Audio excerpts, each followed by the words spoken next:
इस कार्यक्रम के प्रायोजक हैं वेलवेट्स मैट्रेस एक्सपर्ट, आरामदायक नींद के लिए गद्दों की दुनिया का एक विश्वसनीय नाम। Sector 6 Shastri Nagar near central market Meerut. Kanti Devi foundation पर्यावरण संरक्षण के लिए एक उत्कृष्ट संस्था। The Gurukulam international school, the fastest growing school in Meerut. एक बार करें विचार, खाएं तृप्ति आचार। Aakriti education hub, where providing quality education is the ultimate aim. आयुर्वेद जीवन का आधार। मृदुल आयुर्वेद के क्षेत्र में एक पुराना नाम। नमस्कार, रोजाना खबर में आप सभी का हार्दिक स्वागत है। मेरठ में कोरोना वैश्विक महामारी को लेकर लॉकडाउन है। ऐसे में बीते 2 महीने से मेरठ के व्यापारी काफी त्रस्त हैं। दुकानें बंद हैं, लेकिन व्यापारी गुट 2 गुटों ने व्यापारियों के जख्म पे मलहम लगाने के बजाय बीते 3 दिनों से नमक छिड़कने का काम किया है। चाहे नवीन गुप्ता गुट हो, चाहे वशिष्ठ गुट हो, बार बार डीएम से मिलकर यही थी सवाल कि मेरठ की दुकानें कब खुलेंगी, लेकिन नतीजा वही ढाक के 3 पात। वो मीटिंग करके बाहर आते हैं और फिर प्रशासनिक अमला एक साफ जवाब, 2 टका सा जवाब देता है कि बाजार खुलने नहीं जा रहा है। लेकिन बड़ा सवाल यह है कि आखिर व्यापारी नेता, व्यापारी संगठन ऐसा क्यों कर रहे हैं? क्यों जनता के जख्म पे नमक छिड़कने का काम कर रहे हैं? हमारे साथ मेरठ के दिग्गज व्यापारी नेता और उत्तर प्रदेश व्यापार संघ के अध्यक्ष लोकेश अग्रवाल जी हैं। हम उन्हें जानने की कोशिश करते हैं कि आखिर वो क्या सोचते हैं। नमस्कार सर, सबसे पहले आप अपने संगठन का पूरा नाम बताइए रोजाना खबरी दर्शकों को। हमारे संगठन का नाम है पूरा उत्तर प्रदेश उद्योग व्यापार प्रतिनिधि मंडल। इसके प्रांतीय अध्यक्ष माननीय बनवारी लाल कंसल जी हैं। मैं इस संगठन में प्रांतीय वरिष्ठ महामंत्री के पद पर काम करता हूँ। जी, जैसा कि मैं बार बार कह रहा हूँ कि व्यापारी लोगों के नब्ज पे लोकेश अग्रवाल की एक बखूबी पकड़ है, तो आज हम इनसे सीधे जानने की कोशिश करते हैं कि आखिर ये व्यापारियों को किस प्रकार से सहूलियत की उम्मीद कर रहे हैं। सर, सबसे पहले बताइए कि आप कोरोना लॉकडाउन को लेकर आपके अंदर क्या सोच है, उसके बाद व्यापारियों को क्या राहत की उम्मीद कर रहे हैं आप प्रशासन से? मेरा प्रशासन से और व्यापारियों से हाथ जोड़कर एक अनुरोध है, कोरोना जैसी महामारी में किसी भी काम के लिए बहुत जल्दबाजी ना करें। प्रशासन को व्यापारियों को राहत देने का काम करना चाहिए, जिससे आम जनता को सहूलियत से सामान मिल सके और व्यापारी अपना कारोबार कर सके और कोरोना की बीमारी को आगे बढ़ने से रोका जा सके। हमें तीनों काम एक साथ करने हैं। इसके लिए बाजारों को खुलने के लिए प्रशासन को सिलसिलेवार कार्रवाई शुरू करनी चाहिए। अगर प्रशासन ज़्यादा देर तक रोक कर रखेगा तो व्यापारियों में विस्फोट की स्थिति हो जाएगी, और प्रशासन अगर सिलसिलेवार थोड़े थोड़े बाजारों को खोलने का काम करेगा तो बाजार भी खुलेंगे, कारोबार भी होगा और कोरोना की बीमारी को रोकने में भी सहायता मिलेगी। जिस प्रकार से मरीजों का ग्राफ बढ़ता जा रहा है, वहीं व्यापारी संगठनों में 2 महीने से लॉकडाउन के बाद व्यापारियों का धैर्य जवाब देता जा रहा है। लेकिन बड़ा सवाल यह है कि कोरोना से भी बचना है और अपने व्यापार को भी जिंदा रखना है। तो ऐसे में आपसे एक बड़ा सवाल यह है, क्या आज व्यापारियों का कलेक्ट्रेट पर धरना देना क्या जायज़ है? व्यापारियों ने अपनी मांग देने के लिए कलेक्ट्रेट पर धरना दिया है। वो धरना अपनी सोच से उन्होंने दिया है, अपना संदेश पहुंचाने के लिए दिया है। मगर मेरा कहना ये है कि हम जिस तरीके से पिछले 2 महीने से प्रशासन का सहयोग करते चले आ रहे हैं, हमें थोड़ा सा धैर्य रख के प्रशासन का सहयोग कर बाजारों को खुलने की मांग करनी चाहिए। नाजायज दबाव नहीं बनाना चाहिए। प्रशासन से मैं अपील करता हूँ कि व्यापारियों को सिलसिलेवार बाजार खोलने की सहूलियत दे।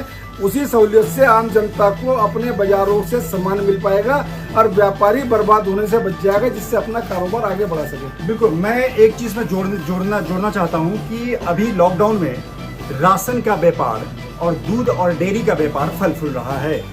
ऐसे में हमारा लोकेश अग्रवाल जी से 2 सवाल है कि क्या व्यापार को, मेरठ के दुकानों को फेज वाइज फेज खोला जाए या एरिया वाइज एरिया खोला जाए, पहला सवाल। दूसरा सवाल, क्या राशन और दूध के व्यवसाय के अलावा अन्य व्यापार की भी अभी जरूरत आ गई है? सर, पहला सवाल, क्या फेज बाय फेज खोलना चाहिए इसको? व्यापार को आगे बढ़ाने के लिए, सुचारू रूप से गति देने के लिए एक एक करके ट्रेड वाइज बाजारों को खोलना चाहिए। 7 दिन का प्रशासन रोस्टर बनाए जी। और एक दिन में एक ट्रेड का बाजार खुले। मतलब जैसे कह रहे हैं कि जैसे खैर नगर जैसे कपड़ा, मार्केट है, जैसे ऐसे अगर पूरा बाजार खोलेंगे तो हौच पौच हो जाएगी। जी जी जी ठीक है। हमें करना ये चाहिए कि एक दिन कपड़ा और रेडीमेड की दुकान खुले, जी सही है। दर्जी की दुकान पूरे मेरठ की खुल जाएगी। ठीक है ठीक है। एक दिन लोहे की, सीमेंट की, सरिये की, ये दुकान सैनिटरी की, हार्डवेयर की ये दुकानें खोली जाएं। एक दिन दुकान खोली जाए मोबाइल की और इलेक्ट्रॉनिक्स आइटम बिल्कुल की। सही इस तरीके से अगर पूरे शहर में इस तरीके से दुकान खोली जाएंगी तो किसी भी तरह की भीड़ भाड़ की संभावना नहीं होगी और कोरोना को फैलने से हम रोक सकते हैं। अगर रोस्टर बनाए बगैर बाजार खोल दिया किसी दबाव में और भीड़ इकट्ठी हो गई तो मेरठ में कोरोना के संक्रमण को रोकने में हम कामयाब नहीं होंगे और मेरठ के नागरिकों के लिए एक महामारी की स्थिति पैदा हो जाएगी। बिल्कुल बिल्कुल सही चीज, बहुत सही सटीक जवाब इन्होंने दिया कि प्रशासन अगर एक साथ मेरठ में जिस तरीके से किसी गुट द्वारा यह अफवाह फैलाई गई कि पूरे साफ सफाई के लिए तो 50,000 दुकानदार अगर 2-2 एम्प्लॉय के साथ भी रोड पे आ जाएंगे तो 1 लाख का ग्राफ होगा। लोकेश अग्रवाल ने बिल्कुल सही बताया कि एक एक फेज, एक एक व्यापार का एक एक तरीके से अगर हम खोले जाए तो मेरठ में भीड़ कम होगी और हम व्यापारियों के हित को भी साध सकते हैं। सर एक चीज मुझे और बताइए कि आप जनता को और प्रशासन को क्या संदेश देना चाहते हैं? उनसे क्या उम्मीद है? जनता को क्या, व्यापारियों को क्या संदेश देना? मैं व्यापारियों से हाथ जोड़कर निवेदन करना चाहता हूं, धैर्य बना के रखें। जिस तरीके से आपने धैर्य का परिचय दिया है उसी तरीके से धैर्य बना के रखें। प्रशासन से मैं अपील करना चाहता हूं कि व्यापारियों के सब्र का ज्यादा इम्तिहान ना लें। एक एक फेस करके, एक एक ट्रेड करके बाजारों को निर्धारित समय में कोरोना के बचाव को करते हुए खोलने का काम करें, नहीं तो व्यापारियों का जो उबाल है वो प्रशासन से नहीं रुकेगा। दूसरी बात, मैं आम जनता से भी अपील करना चाहता हूं कि जनता जब बाजार में सामान लेने जाती है तो उस सामान में दुकानदार का सहयोग करे, दुकानदार को व्यवस्था बनाने में सहयोग करे। यदि जनता सहयोग नहीं करेगी तो व्यापारी और प्रशासन सहयोग नहीं बना पाएगा। बिल्कुल। तो जिस तरीके से आपने देखा कि उत्तर प्रदेश उद्योग व्यापार मंडल के अध्यक्ष महामंत्री लोकेश अग्रवाल जी से जो बातें हुई, अब एक आखिरी सवाल आपसे यह है कि क्या शासन से आपकी क्या उम्मीदें हैं और शासन से आप क्या व्यापारियों के लिए चाहते हैं? देखिए, मेरी जो आपने अभी मुझसे शेयर करी कि बिजली बिल माफ होना चाहिए, तमाम चीजें, साफ चीज बोलिए आप क्या? मेरा केंद्र सरकार से और प्रदेश सरकार से एक अनुरोध है जी। केंद्र सरकार और प्रदेश सरकार व्यापारियों के लॉकडाउन पीरियड के बिजली के बिल संपूर्ण माफ करें। बैंकों का ब्याज लॉकडाउन पीरियड में आपने किस जमा करने की छूट दी है अगस्त तक की, मेरा निवेदन यह है कि लॉकडाउन पीरियड का ब्याज माफ किया जाए। और लॉकडाउन पीरियड में जिन व्यापारियों के खिलाफ शासन ने और प्रशासन ने मुकदमे लिखे हैं पुलिस की ज्यादतियों के कारण, वो मुकदमे वापस लिए जाए। दूसरी बात, एक सवाल अभी आपने मेरे से करा था, एक जिक्र करा कि दूध का व्यापार और परचून का व्यापार और मेडिकल स्टोर का फल फूल रहा है। मैं आज इस बारे में एक बात करना चाहता हूँ कि क्या दूध का व्यापार, परचून का व्यापार, दवाई का व्यापार या आवश्यक वस्तु का सामान सप्लाई करने वाला, अखबार का पेपर घर घर बांटने वाला कोरोना को लड़ने में प्रशासन की, शासन की, जनता की मदद नहीं कर रहा है? आम जनता को आवश्यक वस्तु मुहैया नहीं करा रहा है? जब वो व्यापारी घर से निकलता है तो उसके परिवार के चेहरे पे दहशत का माहौल होता है। वो 2 पैसे कमाने नहीं निकल रहा, जनता को, समाज को आवश्यक वस्तु उपलब्ध कराने निकल रहा है और प्रशासन का और शासन का सहयोग करने निकल रहा है। इसलिए मेरी आप लोगों से हाथ जोड़कर विनती है, शासन से, प्रशासन से, जनता से, व्यापारियों से, परचून का कारोबार करने वाले, खाने पीने का सामान का कारोबार करने वाले, डेयरी वाले, दवाई का, मेडिकल स्टोर का काम करने वाले व्यापारियों को सम्मान की नजर से देखें, उन्हें कोरोना योद्धा की संज्ञा दें। जब एक परचून का दुकानदार घर से निकलता है तो उसके बच्चे और उसके घरवाली उसके लौटने तक ये डरते रहते हैं कि मेरा पति आएगा, मेरा बाप आएगा, कहीं कोरोना की बीमारी लेके आ गया तो हमारा सारा घर मेडिकल कॉलेज में और क्वारंटाइन सेंटर में होगा, और वो दहशत से कांपते रहते हैं और शाम तक घर में रोटी भी नसीब नहीं होती है। मैं प्रशासन को एक बात और चेतावनी दे देना चाहता हूँ आपके इस चैनल के माध्यम से। उत्तर प्रदेश उद्योग व्यापार प्रतिनिधि मंडल ने तय किया है कि हम सरकार से 3 मांगों के लिए अपने ज्ञापन देंगे। बिजली के बिल माफी के लिए, बैंक के ब्याज माफी के लिए, मुकदमे वापसी के लिए हम लगातार ईमेल के माध्यम से लिखकर पत्र माननीय मुख्यमंत्री और माननीय प्रधानमंत्री को भेज रहे हैं। हम परसों को MD हाईटिल को ज्ञापन देंगे माननीय मुख्यमंत्री जी के नाम, जिसमें मांग होगी कि बिजली के बिल समाप्त किए जाए लॉकडाउन पीरियड के।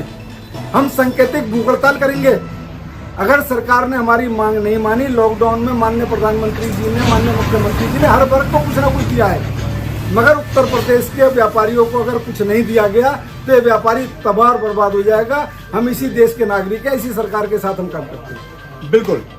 तो जिस तरीके से आपने रोजाना खबर पे उत्तर प्रदेश के मेरठ के वरिष्ठ व्यापारी नेता लोकेश अग्रवाल की बातें सुनी, तो मैं आपको एक चीज कह दूं कि व्यापारी भी इस समाज की रीढ़ की हड्डी हैं, सरकार की रीढ़ की हड्डी हैं। ऐसे में सारे व्यापारी भामाशाह नहीं होते। अगर दुकानें बंद हैं तो क्यों ना हम बिजली का बिल माफ करके एक जरा सा मुस्कान उनके चेहरे पे भी खेल सकें। व्यापारी भी कोरोना योद्धा हैं, चाहे दूध देके हो चाहे राशन देके हो, उन्होंने आपकी मदद की है, सरकार के कंधे से कंधा मिलाया है। तो क्यों ना उस पर बेवजह लदा हुआ मुकदमा को खत्म किया जाए।